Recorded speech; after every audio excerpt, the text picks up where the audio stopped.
हाय, आप देख रहे हैं इंडिया न्यूज इन खबर और मैं हूं विष्णु शर्मा। आपके लिए लेकर आया हूं चुनावी विश्लेषण। दिल्ली की नॉर्थ ईस्ट लोकसभा सीट का उत्तरी पूर्वी दिल्ली की ये सीट अचानक से हॉट हो गई है। हालांकि पिछली बार मनोज तिवारी जीते थे, 6 लाख के आसपास थोड़े से कम वोट लेकर आए थे और उन्होंने प्रोफेसर आनंद मोहन आपके जो थे उनको हराया था। जो कांग्रेस के उम्मीदवार थे जेपी अग्रवाल तीसरे नंबर पर खिसक गए थे 16-17% वोट लाकर। तो ऐसे में मनोज तिवारी के लिए इस बार काफ़ी मुश्किल हो गई है। बीजेपी के प्रदेश अध्यक्ष हैं, जाने माने भोजपुरी अभिनेता सिंगर हैं, उनके लिए इस बार मुश्किल हो गई है क्योंकि उनके सामने मैदान में उतर गई हैं कांग्रेस की पूर्व मुख्यमंत्री शीला दीक्षित और आपसे हैं दिलीप पांडे। तीनों ही जो उम्मीदवार हैं वो कहीं ना कहीं नॉर्थ इंडिया से ताल्लुक़ रखते हैं, पूर्वांचली हैं, यूपी से ताल्लुक़ रखती हैं शीला दीक्षित, जबकि पूर्वांचली माने जाते हैं। भोजपुरी वोटों में अच्छी पकड़ है मनोज तिवारी की और दिलीप पांडे अरसे से केजरीवाल का दायां हाथ बने हुए हैं। लगातार वो आप सरकार के साथ काम कर रहे हैं, कई सारे आइडियाज़ लेकर आए हैं, लेकिन कहीं ना कहीं यहाँ पर दिलीप पांडे ज़मीनी उनकी जो भी पकड़ हो, लेकिन शीला दीक्षित और मनोज तिवारी के ग्लैमर में कहीं ना कहीं पिछड़ते नजर आते हैं। तो ऐसे में मैं आपको जो ये लोकसभा सीट है उसकी जो 10 विधानसभा हैं वहाँ पर थोड़ा सा जाति गणित बता दूँ।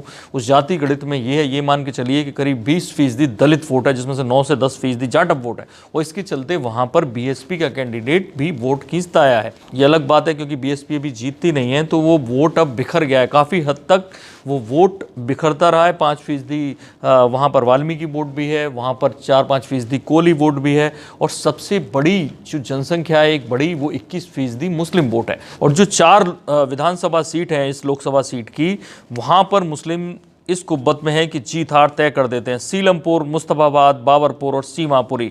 करावल नगर विधानसभा में भी श्रीराम कॉलोनी वार्ड में मुसलमान बहुत हैं।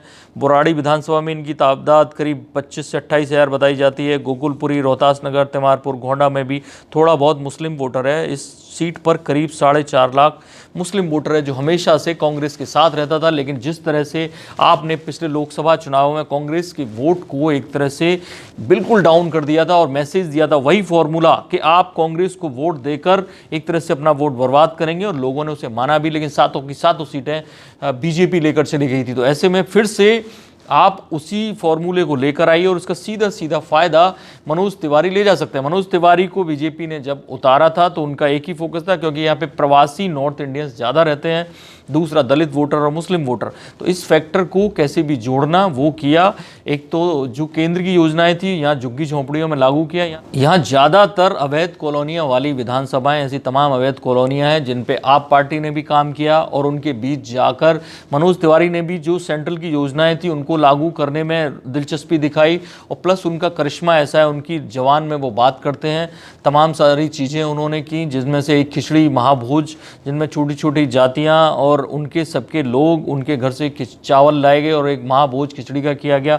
इस तरह के कार्यक्रम उन्होंने तमाम किए। और कहाँ मनोज तिवारी को, क्योंकि दिल्ली के जो पुराने बीजेपी नेता थे वो उनसे खुश नहीं थे, नाराज़ थे, उनके नॉमिनेशन में नहीं दिखे, लेकिन मनोज तिवारी ने सपना चौधरी जैसे तमाम ब्रह्मास्त्र उनके एक तरह से तरकश में जो उन्होंने निकाल के रखे हैं। वहीं शीला दीक्षित क्योंकि अब थोड़ा सा बूढ़ी हो चुकी हैं, बातें करने में, लोगों से डील करने में उन्हें परेशानी होती है। ऐसे में संदीप दीक्षित, जिनको इस बार टिकट नहीं मिली है दिल्ली से, वो उनकी मदद कर रहे हैं और तमाम जो पुराना मुस्लिम वोटर है वो शीला दीक्षित को पहचानता भी है और इसकी वजह से उनसे लगातार उनसे चुनाव कार्यालय में मिलने आ रहा है। वो जहाँ भी जा रही हैं मुस्लिम वोटर्स उन्हें आके मिल रहा है।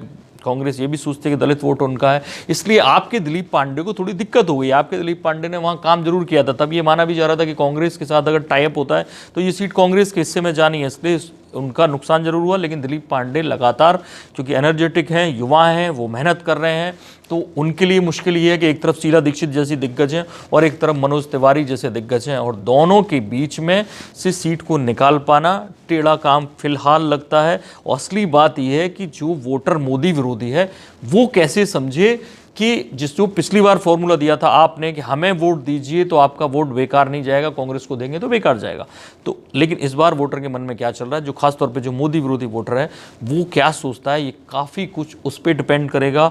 और मनोज तिवारी के काम से पब्लिक वहाँ की कितनी खुश है, या फिर वो मोदी के नाम पे ही वोटर्स को वापस पाले में खींच लाते हैं, ये देखना काफ़ी दिलचस्प होगा। 23 मई का करिए इंतजार और बाकी सीटों के चुनावी विश्लेषण के लिए देखते रहिए इंडिया न्यूज़। सब्सक्राइब करें इन खबर। थैंक यू, नमस्कार। इन खबर चैनल को सब्सक्राइब करें और बेल आइकन दबाना ना भूलें।